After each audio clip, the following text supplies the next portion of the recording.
Es un placer darle la bienvenida para hablar de este tema a Fernando Esteche, que es militante político, que es director de PIA Global. ¿Qué tal, Fernando? Aquí Úrsula Asta, Paulo Pereira, Leonardo Martín, ¿cómo andás?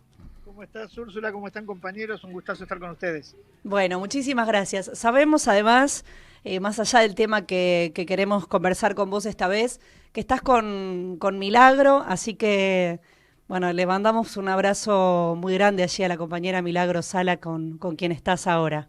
¿Cómo la Dame un ves? segundo, que si estás con video, hacemos que te salude la flaca. Bueno, a ver Flaca, si un está por saludito ahí. para Radiográfica. Les conté que estaba acá. Hola compañero, ¿cómo están? ¿Qué tal, Milagro? Es un placer saludarte. ¿Cómo estás, compañera? Bien, bien acá tirando nomás. Bueno, le mando un fuerte abrazo, saludos y gracias por defender la democracia en el periodismo. Muchísimas gracias. Un fuerte abrazo para vos y la seguimos pronto. Gracias. Bueno, fuerte Fuerte abrazo. abrazo, fuerte abrazo. Bueno, gracias, Fernando. Allí para No, por quienes favor. después miren el video de YouTube van a ver la Milagro Sala que está, bueno, allí. Después vamos a seguir con ese tema porque, bueno, ha pasado tantas cosas, Milagro, también los últimos tiempos. Fernando, Palestina-Israel.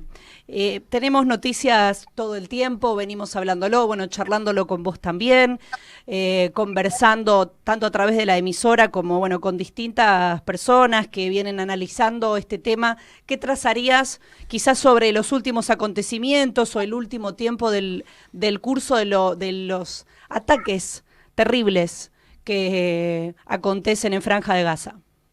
Bueno, ayer justamente, si esta nota la hacíamos antes de ayer, tenía por ahí un tono y un tono, digamos, o un tempo distinto. Lo que ha sucedido ayer es que cortaron absolutamente todas las comunicaciones.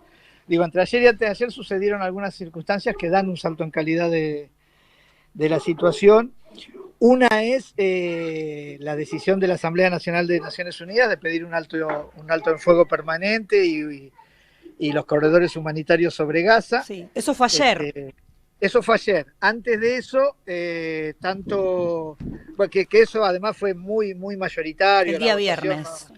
Sí. Antes de eso, entre Qatar, Rusia, Hamas, Israel, se pusieron de acuerdo en un intercambio de la entrega de rehenes que tiene capturados en la operación de Hamas del 7 de octubre, Sí.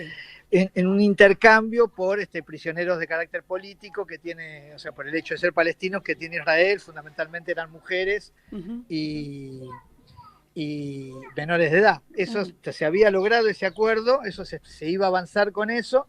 Entonces, en el marco de ese acuerdo, en el marco de la resolución de Naciones Unidas, lo que sucede, la respuesta de Israel, además de después del discurso de Guterres, del secretario general de Naciones Unidas, donde él habla de que lo que está cometiendo Israel sobre Gaza es un genocidio, ahí Israel plantea que no les va a dar acreditaciones a ningún miembro de Naciones Unidas para transitar sobre su territorio, y acomete esto, que es el blackout comunicacional.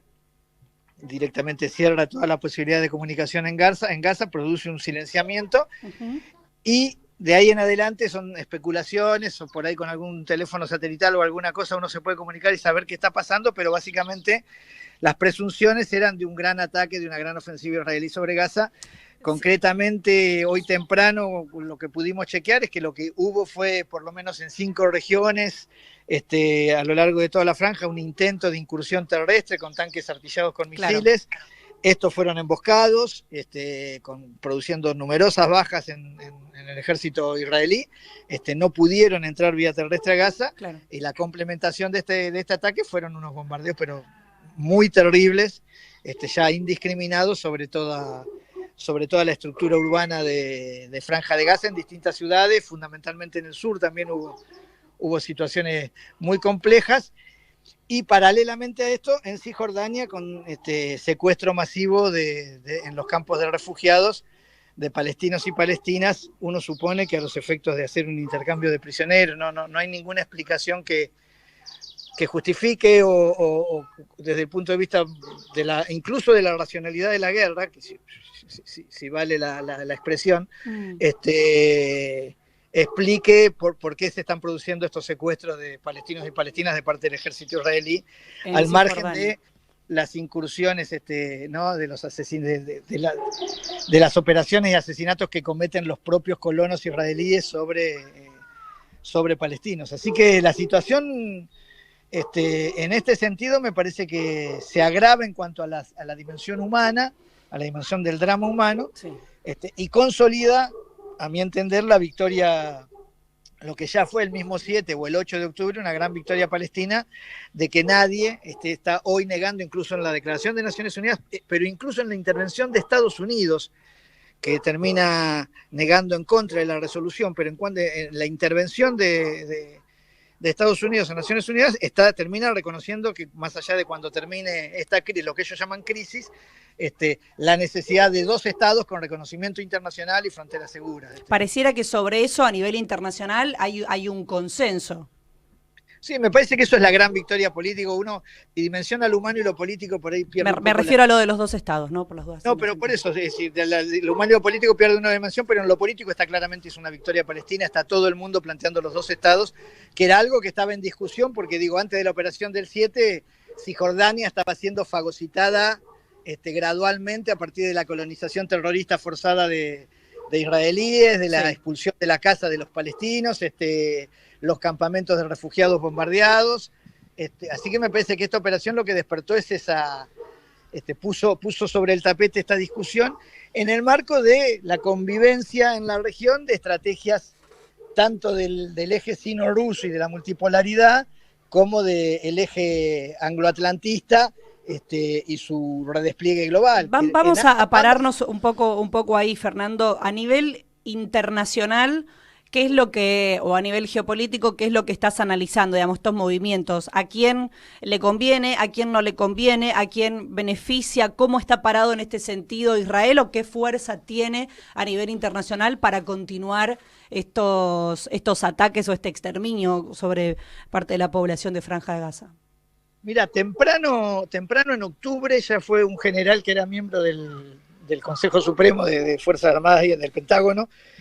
Lo primero que dice es: el gran ganador acá es Irán. ¿A qué se refería con esto? Dice, todos los países del Golfo, Qatar, Emiratos, Arabia Saudita, que estaban de alguna manera recomponiendo relaciones con Israel, retrotrajeron esas relaciones y se cerraron, como pocas veces sucedió, ni siquiera en la Guerra de los 6 días, como pocas veces sucedió, unívocamente condenando la situación del ataque de Israel sobre Gaza y reivindicando los derechos del pueblo palestino. Esto hacía mucho que no sucedía con este nivel de fuerza. Es decir, ahí lo que está conviviendo al único que le conviene la guerra es a Netanyahu. El único que tiene algo que ganar en esta guerra es Netanyahu, y lo que tiene que ganar es tiempo. Netanyahu atraviesa una crisis política formidable interna, que además con esto de la reacción casi inevitable, fatal, que tiene que hacer en cuanto a la incursión del 7 de octubre, termina empantanándose cada vez más. Incluso se habla de 50 rehenes en Gaza muertos producto de los bombardeos, 50 rehenes israelíes en Gaza, muertos producto de los bombardeos israelíes sobre Gaza. Esto genera una gran crisis humanitaria, una gran crisis política al interior de Israel. Pero después, en cuanto a quienes están jugando en la zona, digo, el Consejo de Seguridad del Golfo, el Consejo de Cooperación del Golfo, son todos los países árabes que rodean Israel, que estaban recomponiendo relaciones y que juegan a veces a 2 bandas, a veces uno no termina de entender, pero juegan en una diplomacia muy pensando en sus propios intereses. Están planteando una situación de pacificación de la zona, no de tensionar, sino como pocas veces la zona, salvo por esta crisis, como pocas las veces la zona había estado en un momento de tanta armonía, ¿no? Lo que es en los acuerdos históricos entre Arabia e Irán, que todos los miembros del estrecho de Hormuz, que es por donde pasa toda la energía del mundo, de un lado Irán y del otro Emiratos, Kuwait, Arabia, Etiopía, es decir, todos los miembros esos se habían puesto de acuerdo en BRICS más 6, estos son miembros de BRICS más 6, así que me parece que había por un lado una estrategia de pacificación de la zona, auspiciada yo creo que por China y por Rusia, y por otro lado un redespliegue norteamericano no guerrerista, no militarista, sino también de desarrollo de infraestructura y cooperación comercial. Los tipos estaban planteando, por ejemplo, 2 corredores los Estados Unidos, uno que que resolvía el Transcáucaso y otro que resolvía el Oriente Próximo, y para eso necesitaban a Arabia, amiga de Israel y Claro, amigo de esto los turcos. por el para momento llegar se ve trunco a partir de esta situación.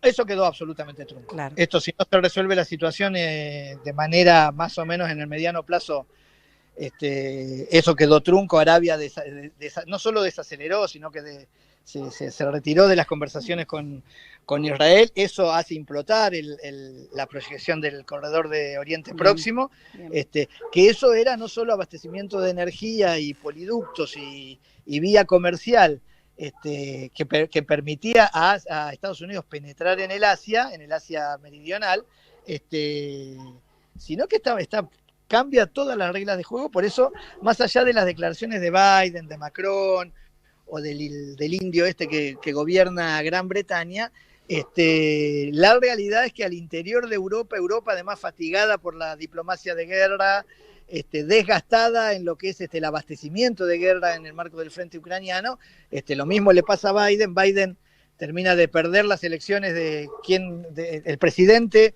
de la Cámara de Representantes en Estados Unidos termina de ser elegido un republicano, claro, antibelicista, fíjate vos, sí, que está cuestionando la intervención en Ucrania y cuestionando la intervención en Palestina. Así que hay muchos sectores geopolíticos, muchos factores geopolíticos que lo que plantean es la inevitabilidad más tarde o más temprano de un alto el fuego y el reconocimiento de dos estados. Por último, lo que uno puede contrastar contra esto es la dimensión humana, claro, el costo humano siempre va a ser tardío, obviamente, pues estamos hablando de miles de personas, la mayoría de ellos niños, ¿no? Sí. Masacrados por los bombardeos israelíes. Sí, llegando a casi cerca de 10.000. Para ir un poco para entender la última, Fernando, sobre Israel, vos dijiste Netanyahu es el único que le sirve, está ganando tiempo. Me gustaría una mirada más sobre eso, sobre la política interna de Israel y cuál crees vos, cuál analizás que es el objetivo, efectivamente. Hablaba con alguna gente de Palestina, me decía, bueno, el objetivo de Israel es también destruir Hamás. ¿Cuál es tu mirada al respecto? Sí, el objetivo, no sé si de Israel, el objetivo de Netanyahu, sí, ya en su momento fue destruir Hezbollah y perdió. Y ahora es destruir Hamás y ayer no pudieron entrar, no pudieron hacer las Claro, eso es un dato ellos tienen está el mito de la supremacía militar y la supremacía de inteligencia de Israel. Bueno, eso es un mito que se está poniendo en cuestionamiento en este momento. Israel no puede ganar militarmente esta guerra, más allá de que todos los analistas que van o sacan pliegos de más o menos seriedad de balances militares dicen Palestina no puede ganarle una guerra a Israel. No, Palestina no, pero Israel no puede hacer una guerra contra el mundo y está haciendo una guerra contra el mundo, más allá de que es una guerra proxy, el territorio es Palestina, pero Israel lo que está planteando es la militarización global en contra de las tendencias de la armonización y la pacificación que están planteando todos los países del Golfo, que está planteando Rusia, que está planteando China, que está planteando África y claro, que también le sirve a los Estados Unidos que van a elecciones el año que viene. Claro. Al interior de Israel, el modelo de Netanyahu, que es una fuga hacia adelante guerrerista, ya tuvo críticas de viejos veteranos, generales veteranos de las distintas guerras contra los palestinos. Es decir, no estamos hablando de progresistas israelíes, estamos hablando de tipos que hicieron la guerra, las políticas claro, de quebrantahuesos contra los nenes palestinos. Esos viejos generales de la guerra están cuestionando la fuga hacia adelante de Netanyahu. Hubo una marcha antes de la incursión del 7 de octubre, eran 10.000 reservistas que se negaban a la política militarista de Netanyahu sobre Cisjordania, a estos procesos de colonización forzada. Tiene un proceso de profundo y acelerada construcción autoritaria del propio Estado israelí, que produjo grandes protestas, ¿no? Aquellas protestas por la reforma judicial que planteaba Netanyahu. Está en una crisis política que yo creo que cuando salga de esta guerra, por eso te digo que con esta guerra gana y gana tiempo, pero en la medida que las aguas se vayan calmando, yo creo que esto es la madre de la derrota incluso electoral del modelo Likud, ¿no? Fernando Esteche, director de PIA Global, militante político, te mandamos un fuerte abrazo. Gracias por este paso por Radiográfica. No, gracias a ustedes por la comunicación. Un abrazo grande.